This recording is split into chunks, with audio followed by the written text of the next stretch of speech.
ನಾನು ಯಾರೋ ಬಂದಿದ್ದಾರೆ, ನಾನು ಅವರು ತಿನ್ಬೇಕು ಅಂತಂದ್ರೆ ಆಸಕ್ತಿ ತೋರ್ತಾ ಆ ಡಣ ಡಣ ಎಂಬ ಶಬ್ದವನ್ನು ಹಿಂಬಾಲಿಸ್ತಾ ಇತ್ತು. ಹಿಂಬಾಲಿಸ್ತಾ ಹಂಗೆ ಮುಂದೆ ಹೋಗ್ತಾ ಇತ್ತು. ಮುಂದೆ ಹೋಗೋಣ, ಆ ಕಳ್ಳ ಬರುವ ದಾರಿಯಲ್ಲೇ ಹೋಯಿತು. ಬಂದ ತಕ್ಷಣನೇ ಒಂದು ಕಳ್ಳ ನೋಡಿ ಜಾಸ್ತಿ ಎದ್ರ ತಕ್ಷಣನೇ ಅದು ಓಡಿ ಬಂದು ಕಳ್ಳನನ್ನು ಕೊಂದಾಕಿದ್ದು. ಕೊಂದಾಕಿದ ತಕ್ಷಣ ಅದು ಗಂಟೆ ಹುಲಿ ಗಂಟೆಯನ್ನು ಏನ್ ಮಾಡ್ತದ? ಏನ್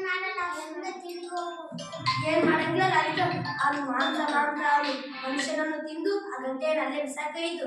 ಹಿಂಗೆ ಸ್ವಲ್ಪ ಸಮಯ ಆದ್ಮೇಲೆ ಒಂದು ಕೋತಿಗಳ ಗುಂಪು ಬಂತು. ಅದೇ ದಾರಿಯಲ್ಲಿ, ಆ ಗಂಟೆ ಬಿದ್ದ ದಾರಿಯಲ್ಲಿ ಬಂತು. ಬಂದ ತಕ್ಷಣ ಆ ಗಂಟೆ ಅದರಲ್ಲಿ ಒಂದು ಶ್ರೇಷ್ಠ ಕೋತಿ ಅಂತ ಇರ್ತದ, ಅದರಲ್ಲಿ ಆ ಕೋತಿಯನ್ನು ಆ ಗಂಟೆ ಎತ್ಕೊಂಡು ನಮ್ಗೆ ಇದು ಆಟ ಆಡಕ್ ಬರ್ತದ, ನಮ್ಗೆ ಖುಷಿ ಪಡಿಸ್ತದೆ ಇದರಿಂದ ಶಬ್ದದಿಂದ ಅಂತಂದು ಅದನ್ನ ಎತ್ತಿಕೊಂಡು ಅದು ದಿನ ಅದರಿಂದನೇ ಆಟ ಆಡ್ತಾ ಇದ್ವು. ಹಣ್ಣು ಮರದಿಂದ ಮರಕ್ಕೆ ಚಿಕ್ಕು ಅಂತ ಅದ್ರದ್ದು ಗಂಟೆದಲ್ಲಿ ಆಟ ಆಡ್ತಾ ಇತ್ತು. ಆದ್ರೆ ಅದೇ ಕಾಡಿನ ದೂರನೇ ಒಂದು ಹಳ್ಳಿ ಇತ್ತು.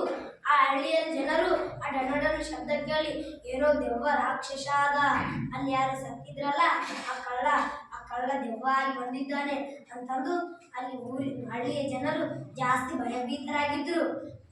ಇದಕ್ಕೆ ಹೇಳ್ರಿ, ಆ ಗಂಟೆ ಶಬ್ದ ಕೇಳಿ ಅದ್ರಲ್ಲಿ ರಾಕ್ಷಸ ಆನೇನು ಬಂದು ನಮ್ಮ ಇಂಥನೇನು ಅಂತಂದು ಜಾಸ್ತಿ ಭಯಪಟ್ಟಿದ್ರು. ಅದರಲ್ಲಿ ಒಬ್ಬ ಹೆಣ್ಣು ಮಗಳು ಬರ್ತಾಳ. ಆ ಜನರಲ್ಲಿ ಸ್ವಲ್ಪ ಜನ ಊರು ಬಿಟ್ಟು ಹೋಗಿರ್ತಾರೆ, ಭಯ ಆಗಿರ್ತದಲ್ಲ, ಅದೇನೋ ಒಂದಕ್ಕಿಂತ ಫಸ್ಟ್ ನಾವು ಊರು ಬಿಟ್ಟು ಹೋಗ್ಬೇಕು ಅಂತಂದು ಸ್ವಲ್ಪ ಜನ ಊರು ಬಿಟ್ಟು ಹೋಗಿರ್ತಾರ. ಅದರಲ್ಲಿ ಒಬ್ಬ ಹೆಣ್ಣು ಮಗಳು ಇರ್ತಾರ, ಆಕಿ ಧೈರ್ಯಶಾಲಿ ಆಗಿದ್ರೆ ನಾನೊಬ್ಬಳ ಹೋಗಿ ನೋಡ್ತೀನಿ, ಆ ಶಬ್ದ ಏನದು, ಎಲ್ರು ಬೆದರುತ್ತಿದ್ದಾರೆ ಅಂತಂದು ಆಕಿ ಒಂದು ಮಧ್ಯರಾತ್ರಿಯಲ್ಲಿ ಹೋಗಿ ನೋಡ್ತಾಳ. ಆ ಕಾಡಿ ಎಲ್ಲ ಸುತ್ತಿರುತ್ತಾಳ. ಕೊನೆಗೆ ಹೆಣ್ಣು ಮಗಳು ಇರ್ತಾಳಲ್ಲ, ಅವಾಗ ಬೆಟ್ಟದ ತುದಿಗೆ ಹೋಗ್ತಾಳ. ಅಲ್ಲಿ ಮಂಗಗಳೆಲ್ಲವೂ ಆಟವಾಡುತ್ತಾ ಜಿಗಿದಾಡುತ್ತಾ ಗಂಟೆಗಳ ಶಬ್ದದಿಂದ ಬಾರಿಸ್ತಾ ಇರ್ತವ ಖುಷಿಯಿಂದ. ಅದನ್ನು ನೋಡಿ ಹೆಣ್ಣು ಮಗಳು ಏನ್ ಮಾಡೋದು, ಅದ್ರ ತಲೆ ಗಂಟೆ ಹೆಂಗ್ ಕಸ್ಕೊಳ್ಳೋದು, ಇದೇ ಶಬ್ದ ಬರ್ಕೊಂಡು ಊರಿನ ಜನರಿಗೆ ಹೆಂಗ್ ಹೇಳ್ಬೇಕು ಅಂತಂದು ಆಕೆ ಯೋಚನೆ ಮಾಡ್ತಾ ಇರ್ತಾಳ. ಯೋಚನೆ ಮಾಡ್ತಾ ಆಕೆ ಒಂದು ಉಪಾಯ ಬರ್ತದ. ಮತ್ತೆ ಮರಳಿ ಅವ್ರು ಆಕೆ ಮನೆಗೆ ಬಂದು ಹಣ್ಣು ಹಂಪಳಗಳು ಮತ್ತೆ ಕಡಲೆಕಾಯಿಗಳು ಹಿಂಗೆ ಅದಕ್ಕೆ ಏನೇನು ಬೇಕು ಆಹಾರ ತಂದು ಆ ಕೋತಿಗಳು ಮುಂದೆ ಇಡ್ತದ.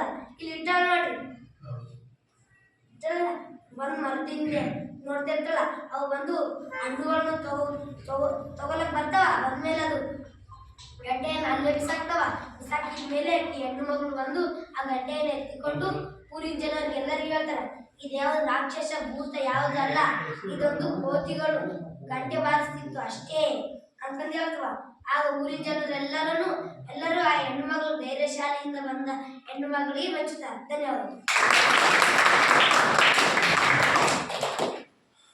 ಚಿತ್ರಗಳು ಚೆನ್ನಾಗಿದೆ. ಧನ್ಯವಾದಗಳು.